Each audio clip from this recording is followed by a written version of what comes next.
Olá, seja muito bem-vindo a mais uma aula do curso Visão Panorâmica das Escrituras. Que bom que você está conosco neste momento, que possamos entender um pouco mais sobre esse período que nós estamos estudando, né? Vamos continuar estudando o período intertestamentário. Na aula de hoje, nós vamos falar sobre os principais fatos importantes que aconteceu na história durante esses 400 anos de silêncio. E na última aula, nós falamos justamente do primeiro ponto, que é o ponto A, sobre o que é esse período do silêncio. Nós vimos que esse período do silêncio é uma transição entre o Velho e o Novo Testamento. É uma transição da velha aliança feita com a nação de Israel para a nova aliança que Deus vai firmar com todas as nações do mundo.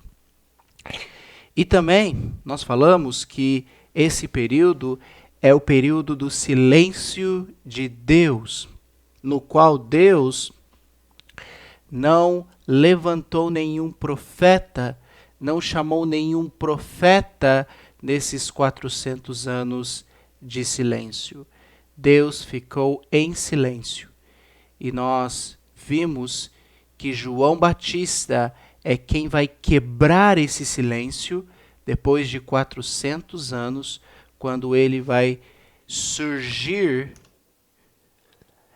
anunciando sobre a chegada do reino de Deus e do Messias prometido. Então, nós vimos que o último profeta usado por Deus foi Malaquias. Malaquias foi usado por Deus aproximadamente no ano 433 antes de Cristo. E ele pregou, se você ler o livro de Malaquias, ele pregou para os judeus repatriados à sua terra natal. Então, aqueles judeus que voltaram pela benevolência dos persas. E depois desses 400 anos, João Batista vai quebrar esse silêncio de Deus e vai surgir pregando sobre a chegada do reino de Deus e sobre o Messias prometido. E depois nós vamos ver, finalmente, nesse período, o último que nós vamos estudar, que é o período cristão, Deus vai voltar a falar, mas agora vai ser através de Jesus Cristo, seu Filho. E não falará somente com os judeus, e nós vamos ver que essa mensagem de Jesus será para todas as nações de todo o mundo. Ou seja, a mensagem que Jesus vai trazer é uma mensagem universal. Mas, antes de nós chegarmos nesses fatos, antes de nós chegarmos a falar sobre João Batista e sobre Jesus Cristo, nós vamos estudar um pouco sobre o que aconteceu nesses 400 anos de silêncio. Nós vamos ver alguns fatos importantes nesse período. E nós vamos ver que Deus permaneceu em silêncio. Não falou mais com o povo nesse tempo. Não levantou nenhum profeta. Mas a história continuou fazendo muito barulho. Então vamos ver quantos fatos importantes aconteceram neste período, ok? Estou na página 35. Nós vamos começar a letra B desse período que nós estamos estudando, período do silêncio, e nós vamos ver quais são os fatos importantes desse período que aconteceu na história antes que João Batista surgisse pregando sobre o reino de Deus e a chegada do Messias prometido. Ok? Letra B. Apesar do termo silêncio, porque Deus nada falou nesse período, Na verdade, foi um período de muito barulho. Foi uma época de muito barulho. As nações que sucederam umas às outras fizeram guerras, transformaram o mundo e possibilitaram muitos outros acontecimentos importantes. Veja alguns dos principais acontecimentos desse período. Então, vamos ver o grande barulho que aconteceu no mundo antigo nesse período de 400 anos. Tá bom? Então, vamos lá. Número 1, na sua apostila, letra B, página 35. Vamos ver o primeiro fato importante neste período. Nesse período do silêncio, iniciou o Império Grego. Quando nós estamos no livro de Malaquias, o último profeta, os persas eram os persas que reinavam no mundo. E eles foram os persas que permitiram o repatriamento dos judeus à Palestina. Mas os gregos, liderados pelo rei Filipe e mais tarde pelo seu filho Alexandre o Grande, vão derrotar os persas e vão dominar o mundo. Então, nesse momento, os persas vão perder o império, o domínio sobre o mundo, e os gregos vão assumir o controle do mundo antigo. Tá bom? Então você pode preencher aí, você tem que preencher aí as lacunas vermelhas, Império Grego, e lá no final você vai preencher persas. Então os persas perderam o domínio do mundo. Então agora o Império Grego está dominando o mundo antigo, tá bom? Então, aqui tem o nome das nações que sucederam umas às outras, tá? Só para você se relembrar, para não ficar meio confuso. Então, quando a Assíria estava dominando sobre o mundo, quando a Assíria era o império mundial, eles invadiram Israel e escravizaram, destruíram as 10 tribos do norte. Lembra? Isso aconteceu no ano 722 a.C. Depois, a Babilônia, liderados pelo rei Nabucodonosor, eles derrotam os assírios, destroem os assírios, e Nabucodonosor vai invadir Jerusalém.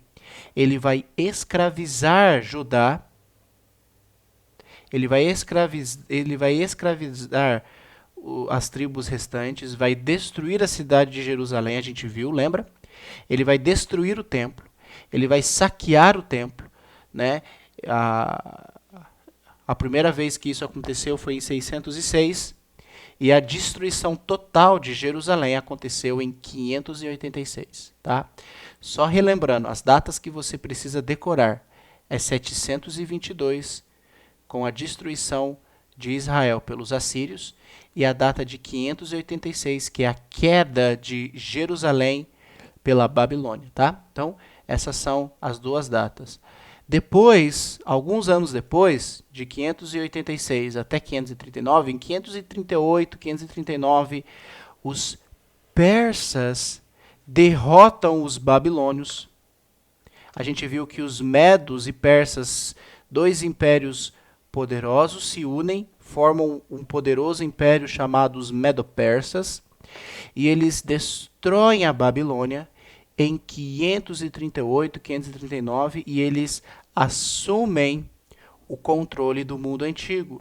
E eles, os persas, vão permitir a restauração. Eles vão permitir que os judeus que foram levados pela Babilônia voltem para Jerusalém para restaurar a cidade, para restaurar o culto e para restaurar o templo. Tá bom?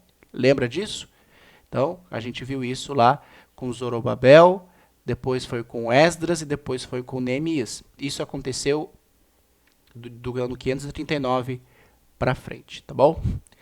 Depois, lá no ano 330, já no período do silêncio entre os testamentos, a Grécia, a gente viu, liderados pelo rei Alexandre, eles destroem os persas, e eles assumem o controle do mundo antigo. Então os persas agora são os donos do mundo. Eles estão mandando no mundo. Então os persas agora é o império mundial, tá? E isso vai acontecer no ano 330 antes de Cristo, tá? Então, os gregos estão no poder agora, tá ok?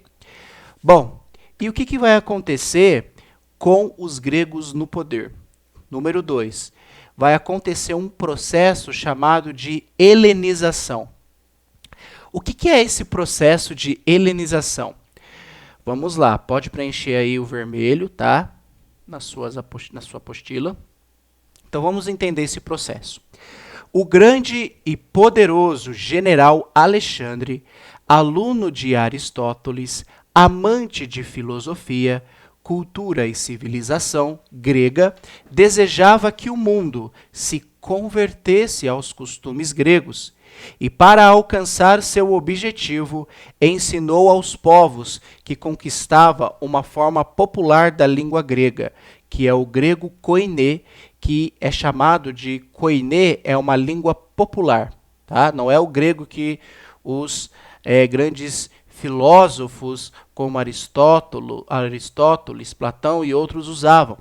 Era um grego popular, que era um grego, uma linguagem comum, uma língua popular entre as pessoas, com termos populares. E essa tentativa de Alexandre era de espalhar a cultura e os costumes gregos ao mundo, é chamado de helenismo. Então essa tentativa, esse processo que Alexandre fez de espalhar toda a cultura e os costumes gregos, foi chamado de um processo de helenização. Então, o que é o processo de helenização? Tá? Então, quando a gente entende o processo helenístico, a gente vai entender por que no Novo Testamento, quando Roma impera sobre todo o mundo antigo, a gente vai entender por que a língua oficial era grega. A gente vai entender que os romanos não conseguiu fazer com que o latim se tornasse a língua oficial deles. Foi por causa do período helenístico. Então, o que o Alexandre fez foi simplesmente fazer com que todos os povos nos quais ele conquistava passasse por esse período, por esse processo de helenização. Esse processo, aí na sua tela, ele aconteceu aproximadamente nos anos 338 até o ano 30 antes do nascimento de Cristo. E esse período corresponde à expansão e posterior declínio do Império de Alexandre, o Grande, da Macedônia. O eixo da cultura desloca-se de Atenas, então começou de Atenas, para as cidades de Alexandria e Rhodes e Pérgamo, né? Pérgamo está aqui. O pensamento da época é orientado por uma visão cosmopolítica de vida e integra elementos culturais gregos e orientais. Tá bom? Então, antes de eu explicar um pouco, esse é o mapa do mundo onde a Grécia dominou, tá? A Babilônia está aqui, onde eles conquistaram, né? Também a cidade da Babilônia. Aqui é a Grécia, tá? Atenas. Aqui é o Egito, ok? E aqui é onde fica a Palestina, tá? Eles dominaram sobre os judeus. Então aqui é um território onde eles dominaram também. E todo parte do mundo antigo, né? Quase chegando aqui aproximadamente onde fica a Índia, enfim. Então são as cidades, né, os territórios que os gregos dominaram. E todo local aonde eles passavam, eles faziam com que o povo daquela região aprendesse todo esse processo helenístico. Então, eles tinham que aprender sobre as artes gregas, sobre a filosofia grega, sobre a ciência grega, sobre a religião grega, né, o panteão grego, os deuses gregos, e também tinha a educação grega, que era ensinar esse povo a falar uma língua universal, a falar uma língua única entre todo o império, que é a língua que é o grego koiné. E esse processo helenístico ele foi tão forte e tão impactante na sociedade que quando o próximo império que vai assumir o controle do mundo vai ser Roma. Roma vai destruir a Grécia, vai conquistar o mundo antigo e eles não vão conseguir tirar esse processo helenístico que foi feito. Então, a forma como Alexandre fez esse processo helenístico foi tão forte, impregnou tanto na sociedade, que quando a gente vai para o Novo Testamento, a língua oficial é a grega, mesmo sobre o Império Romano. Os romanos não conseguiram deixar que o latim se tornasse o latim, que era a língua oficial dos romanos. Eles não conseguiram fazer com que o latim se tornasse língua oficial do todo o império.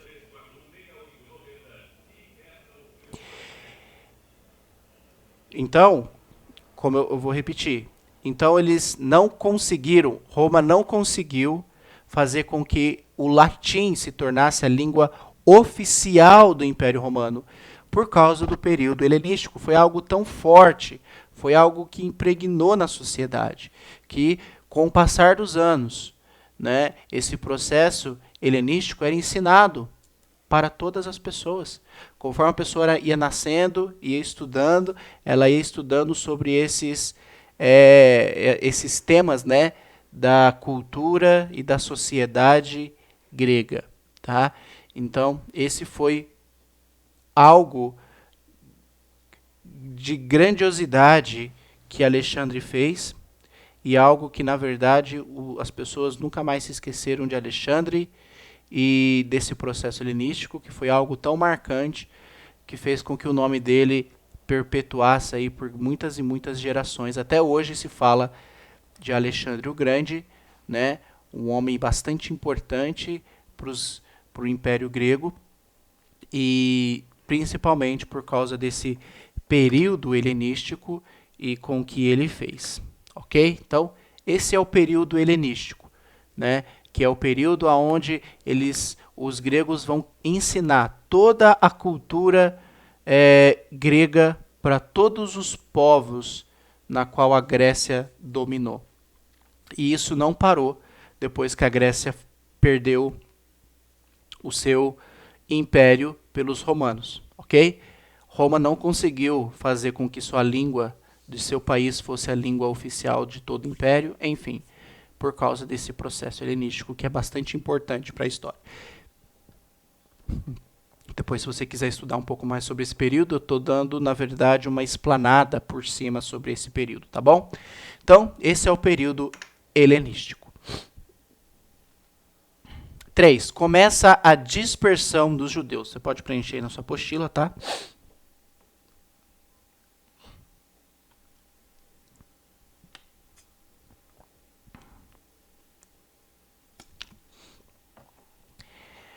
Após a morte repentina de Alexandre, seus generais dividiram entre si as terras conquistadas e estabeleceram novos reinos. Então Alexandre morreu muito novo. E depois que ele morreu, o reino, todo o império que ele conquistou foi dividido, né, entre seus generais. Os reis desse período trataram os judeus com hostilidade e rudeza.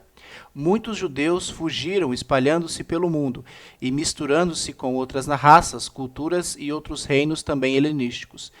Diáspora ou dispersão é o nome que se dá ao povo que foi forçado a sair e morar em terra estrangeira. Isso explica porque tem judeus de mais de 15 países em Jerusalém por ocasião do Pentecostes, em Atos capítulo 2, são judeus da diáspora. Então, depois que Alexandre o Grande morre, seu império é dividido em várias partes e o general que ficou responsável pela Palestina, que estava dominando Jerusalém, ele aqui fala, como nós já lemos, ele tratou os judeus com muita hostilidade, ele foi muito severo. E isso ocasionou que muitos judeus que moravam ali fugissem, né? que é chamada de dispersão ou diáspora. E vários judeus se espalharam por várias partes do mundo. E esses judeus que saíram por várias partes do mundo casaram com outras pessoas, constituíram famílias, casaram com pessoas estrangeiras. Então, quando a gente chega em Atos 2, quando você vai ler Atos 2, você vai ver lá que tem mais de 15 nações representadas. Então, isso explica por que existe mais de 15 nações ali representadas. Tem judeus de mais de 15 nações que vão até Jerusalém, né, no dia de Pentecostes, lá em Atos 2. Então, isso explica um pouco por que isso acontece em Atos 2, tá? Justamente por causa dessa dispersão, o fato de os judeus se espalharem por todo o mundo, casarem-se com estrangeiros, né, constituir família, mas eles ainda se consideravam judeus, e por isso, então, esses judeus vão até Jerusalém continuar prestando culto a Deus no templo. Tá bom? Então, esse foi o número 3, e esse foi um fato importante que aconteceu nesse período, que foi a dispersão dos judeus. 4. Acontece o fortalecimento da religião judaica. O judaísmo, ele nasceu no exílio, com as sinagogas e tradições judaicas. Os judeus levaram muito a sério as exigências das leis e tradições, e até criaram muitas outras leis que se tornaram um peso para o povo. Os próprios líderes e sacerdotes não cumpriam todas as leis.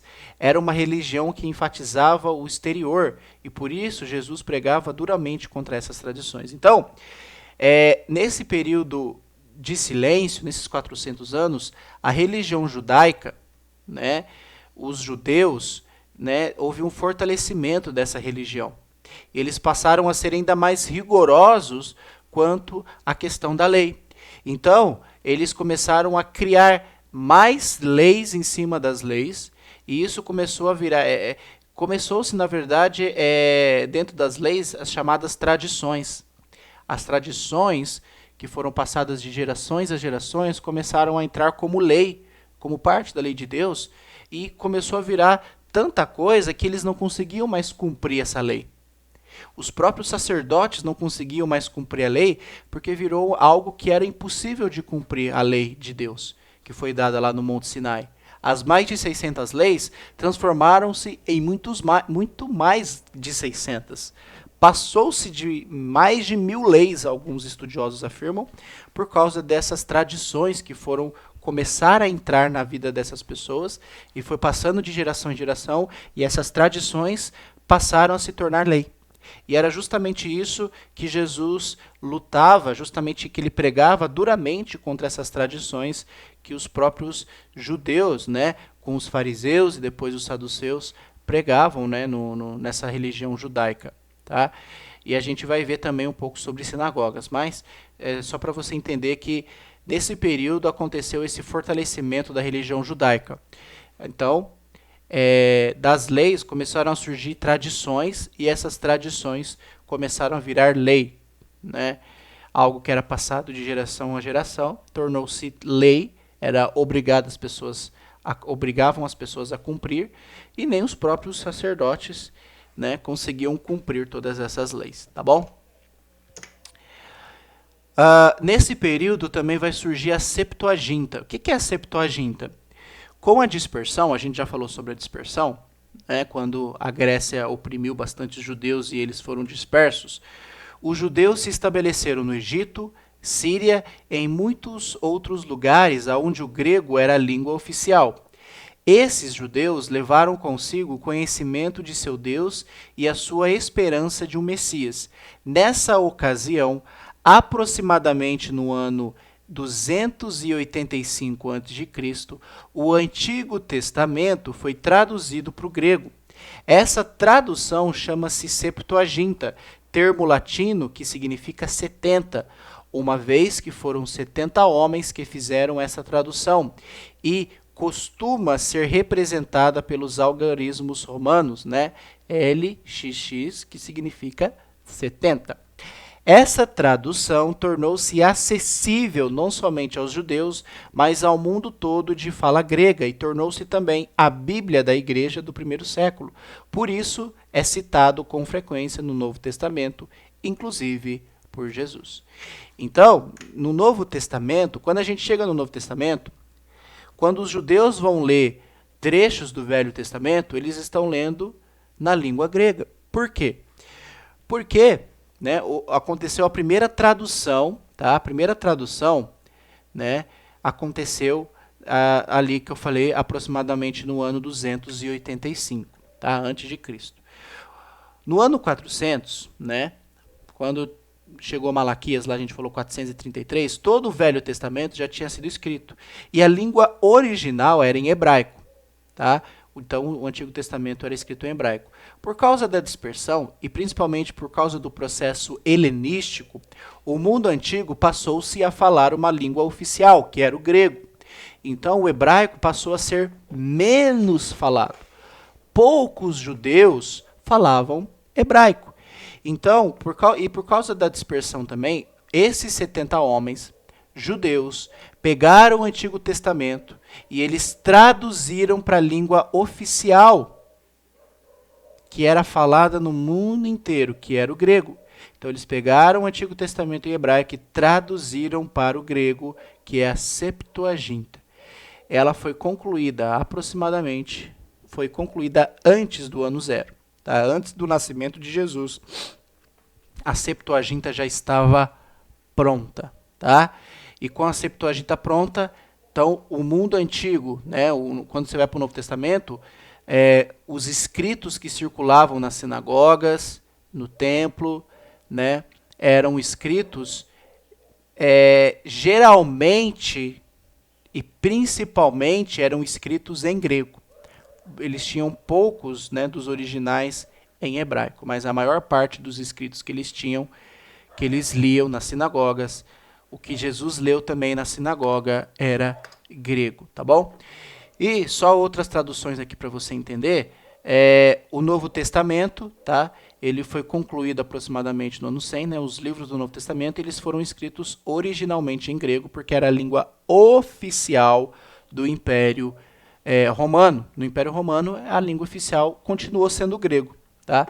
E depois, lá aproximadamente no ano 400, 405, foi concluída a Vulgata. A Vulgata é o Antigo Testamento, mas o Novo Testamento foi traduzido para o latim. Tá? Então, a primeira tradução para o latim aconteceu aproximadamente no ano 400 a 405. Tá bom? Então, essas são algumas orientações para você quanto à escrita e à tradução, mas o nosso foco do ponto é a primeira tradução, que foi o surgimento da primeira tradução chamada Septuaginta. Tá?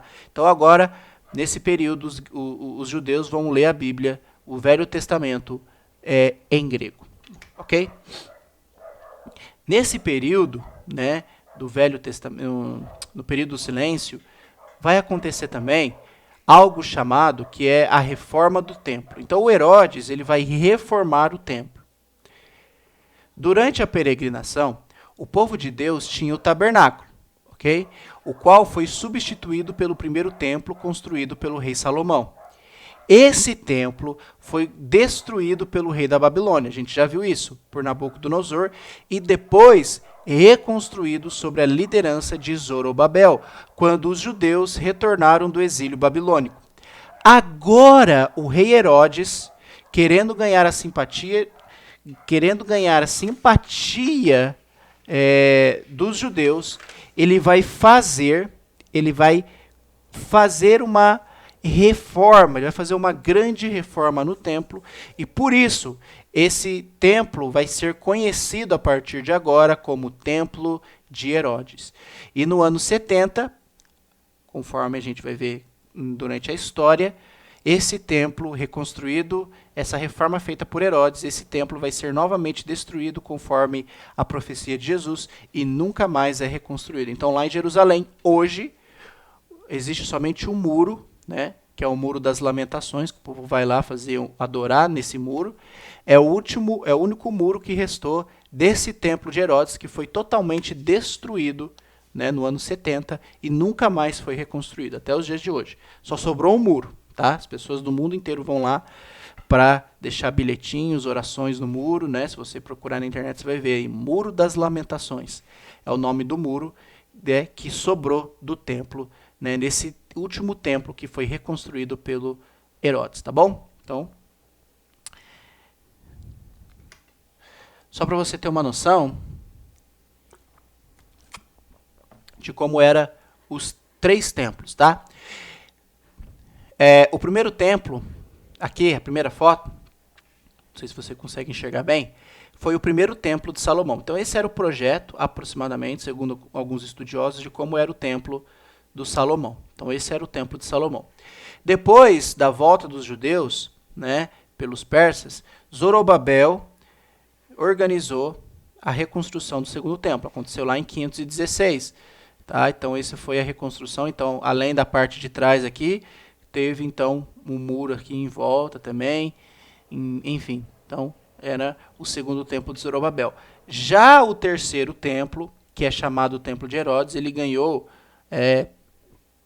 uma reforma e se tornou um templo ainda mais gigantesco e glamuroso, né? Tinha os pátios, tá? Tinha um pátio dos gentios, pátio das mulheres, pátio dos judeus, né? Onde eles podiam circular, enfim. Então, começou a ter pátios aqui, né? Em volta do templo, tá? Então, só para você ter uma comparação, então esse foi, na verdade, esse é o templo de Herodes, tá? Uma representação aí do templo, tinha os seus pátios, tinha suas escadas, tinha os portões, né, por qual eles entravam, enfim. Então, só para você ter uma noção de como era o templo no período, né, o templo de Herodes, tá? Então, essa é uma representação do templo de Herodes, tá? Então, tinha os seus pátios, né, onde cada pessoa podia entrar, né? Enfim, essas guaritas aqui em cima, né? Aqui em cima geralmente ficava os soldados romanos, né, fazendo patrulha, né?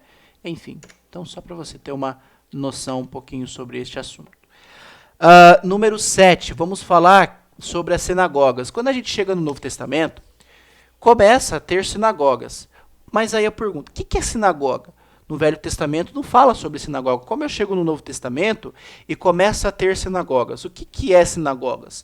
Então, nesse período, do período interbíblico, o período do silêncio, começou a se multiplicar as sinagogas.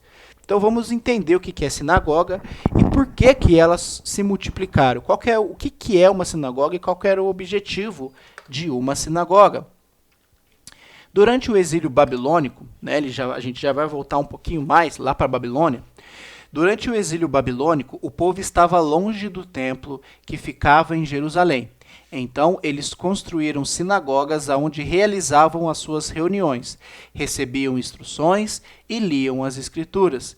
Nesse período interbíblico ou período do silêncio, muitas sinagogas foram construídas pelo Império Romano, com os judeus que foram dispersos. Diz a tradição que era necessário ter no mínimo 10 judeus para estabelecer uma sinagoga. No Novo Testamento, as sinagogas vão ser um centro da pregação do apóstolo Paulo. Então, esses judeus que viviam longe de Jerusalém, em várias partes do mundo, né, principalmente por causa da dispersão, eles queriam um local onde eles pudessem fazer suas reuniões, receber instruções, ler as escrituras. Então aí surgiram as sinagogas. E para ter uma sinagoga em uma cidade, era necessário ter 10. Então a tradição judaica diz que era necessário ter no mínimo 10 judeus. Ou alguns colocam não somente 10 judeus, mas 10 famílias de judeus, para estabelecer uma sinagoga, para que uma sinagoga pudesse ser construída numa cidade, e lá eles iriam chegar, fazer um culto, ler as porções, né, textos do Velho Testamento, fazer louvores, cantar, enfim.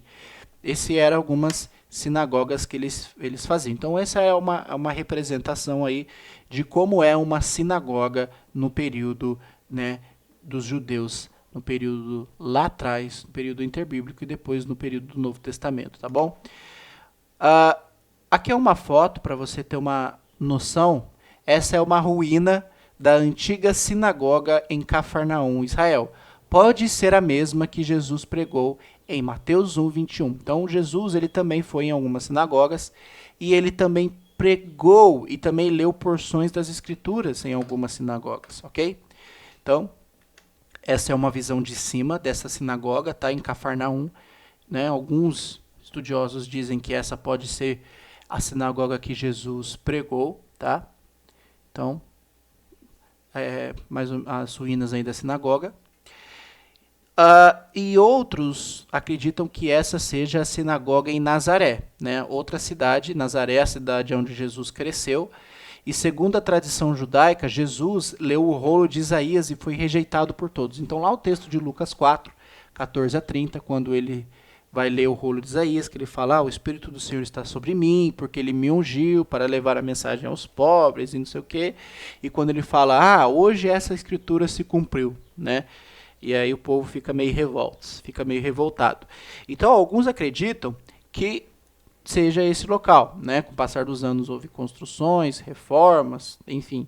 Mas alguns acreditam em que pode ser esse local onde era a sinagoga de Nazaré, tá bom? Então, só para você ter uma noção aí um pouquinho sobre este assunto. Então, na sinagoga de Nazaré, quando Jesus se dirigiu para Nazaré, aonde fora criado, a fama de seus feitos havia chegado lá.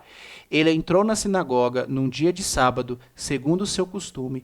Todo bom israelita fazia assim, e levantou-se para ler a escritura. Qualquer homem israelita podia fazer isso, desde que convidado pelo dirigente da sinagoga. Então, para você levantar e ler uma porção da escritura, você tinha que ser convidado pelo dirigente da sinagoga.